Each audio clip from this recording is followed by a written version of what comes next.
In this session, I want to talk about how in coaching we help someone get greater clarity on their goals.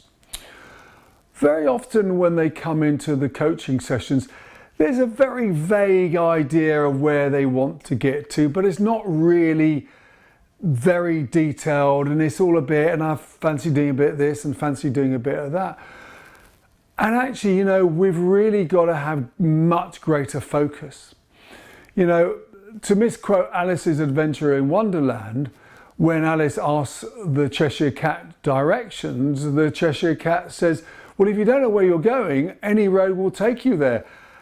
And I think sadly that may be the case for many people in life. They don't have a lot of personal control over their life. And they're a bit like a boat at sea, and they're just allowing the winds and the tides and someone else who's steering to take control of their life. And I think that's a shame. I think we do need to be more in control of our own destiny. And I appreciate we don't have total control, but at least we should have more say in what we want to go and do. So what are some of the things that I do in coaching to help give someone that clarity? Well, one of the things I'll often do is I'll work with, quite a well-established model, which is called the circle of life. And this is where you'll go and take a circle and you'll divide it into sort of 8 segments. And you'll put at the end of it, anything that is important for you. So on this one, we've got family, health, finances, career, sport, hobby activities, friends, personal well-being, growth, and partner. And then if 0 is rubbish and 10 is outstanding, we then start to plot where they are. So on this one here, we've got family at about 5, health is about 3, finance is about 4, career at about 5, sport and hobby about 4, friends about 5, and personal well-being and growth and partner there. And then what we then do is we then say, right, now let's draw where do you want them to be?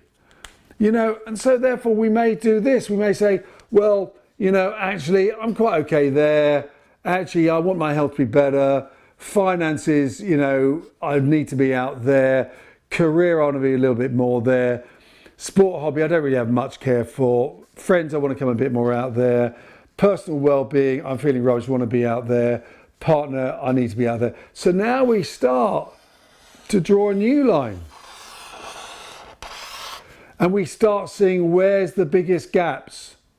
So we don't need to worry about sport hobbies, but we know we've got to do some more work on personal well-being or more work here on finances. It doesn't really matter what it is, but it's that individual thing. And then what I encourage my clients to do is do this every year on their birthday, to see where they are. Because then at least then we get some sort of beginning to focus down like what's the important things for them they want to work on. But then obviously one of the other things I need to do is to see what's important for them. So therefore we'll be looking at what are their passions, what are their interests, what are their values. And one of the things we'll work on is, as I mentioned before, there's obituary. What do you want to be remembered for? What's your legacy? Because that helps say this is what's really important and I really want to focus there.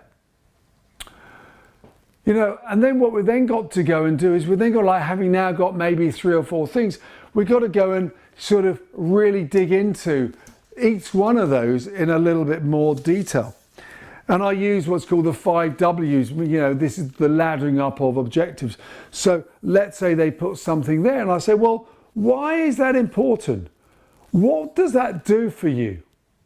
And basically they'll say from there, it means this, and therefore say, and why do you want to do that? And what does that do for you? What's the benefit of that? What's the benefit? What's the benefit? Until we get, up to the top, where we get into some really high level stuff, be it something like freedom. And then we start saying, okay, freedom is what you're really looking for. Now, let's go back down. Now let's think, what's the best way for you to get freedom? Because maybe this isn't the right strategy. Maybe there are other ways of doing that. So we can explore exactly what they want, and now we can start to work on that. And the next stage is we have to sort of be, letting go of stuff. I say, look, you can do anything you want in life, but you can't do everything you want in life. And in many ways, the only way to get what you really want is to let go of the stuff that doesn't matter so much. You've got to clear the decks. You've got to push your energy into new places. You've probably heard of the pebble jar metaphor. The idea that, if your jar is full of little pebbles put there by other people, you've got no place to put your big rocks in. And what we've got to do, we've got to tip out the pebble jar, put our big rocks in, and only when we've got our big rocks in, or the things we want to do, can we then start to put the other pebbles in. Otherwise, our whole life is driven by other people's needs and demands upon us, whereas us saying, I want to do this and I want to be focused on that. And so we now got to the point that we've got clarity about what we want. We know what we're going to have to give up on. And now we need to get a greater visualization, a greater sense of bringing that to life. And therefore we'll often do the 5 senses. Imagine right now you have that. Imagine right now, what does it look like? What does it sound like? What does it smell like? What are you hearing? Who do you become when you're doing this? How does this fulfill your values? So we really get them to own it. And then we'll then do work upon the other forms of visualization, other ways to anchor it.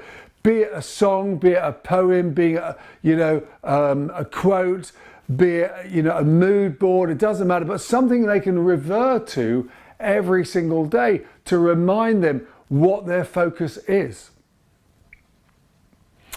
And then we've got to get super smart about how we're going to deliver that. We've got to have very clear objectives. We've got to have our milestones. We've got to have, the key deliverables, the metrics. And then we've got to work back from outcome. If we want to get there in 2030, what do we need to have done in 2029?